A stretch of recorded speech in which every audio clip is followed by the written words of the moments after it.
Ever heard of a scandal so big it brought down the President of the United States? No, it's not fake news.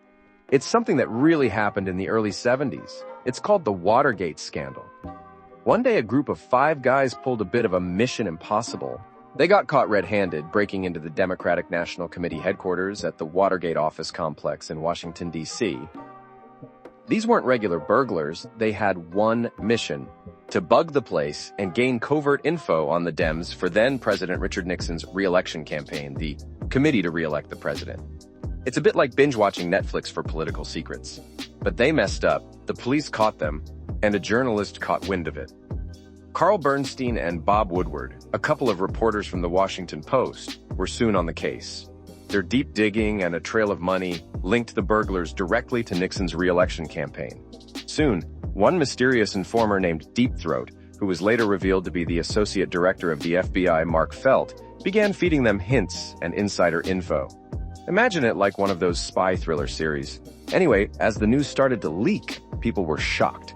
Legal and political experts were astounded that the president had not only cheated in the campaign, but had also attempted to cover his tracks. And it was not your average man on the street who was chattering about this. Even the strict constitutional scholars couldn't believe it. In many ways, public trust plummeted and cynicism soared, triggering a new age of politics.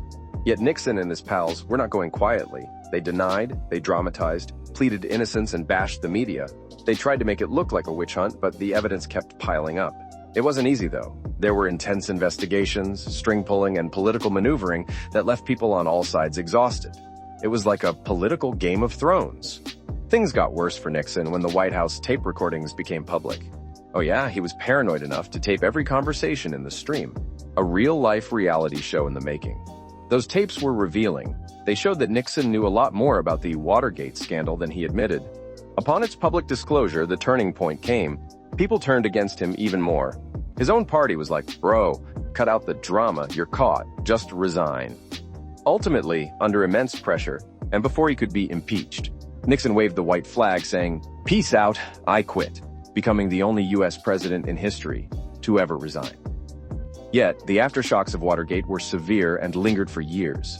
Many Nixon staff members, including his attorney general, were indicted, convicted, and sent to prison. The whole episode left a deep scar on the American psyche. And to this day, it's considered to be one of the biggest political scandals that ever went down in U.S. history. It shook up the nation's trust in the presidency, kind of tarnishing the sacredness of the office. Then, there came changes to the political landscape, stricter regulations on campaign finance, and increased skepticism. The scandal became a touchstone for every political investigation that came after, including the Clinton and the Trump impeachment inquiries. Anything ending with "Gate" is a nod to this big old mess that was Watergate. So, in a nutshell, the Watergate scandal was one hell of a political roller coaster that had everything: burglary, intrigue, cover-ups, hidden informers, and of course, an epic fall from grace. It's like a perfect script for a Hollywood political thriller. Oh wait, it already is. Ever seen All the President's Men? Yep, that's the one.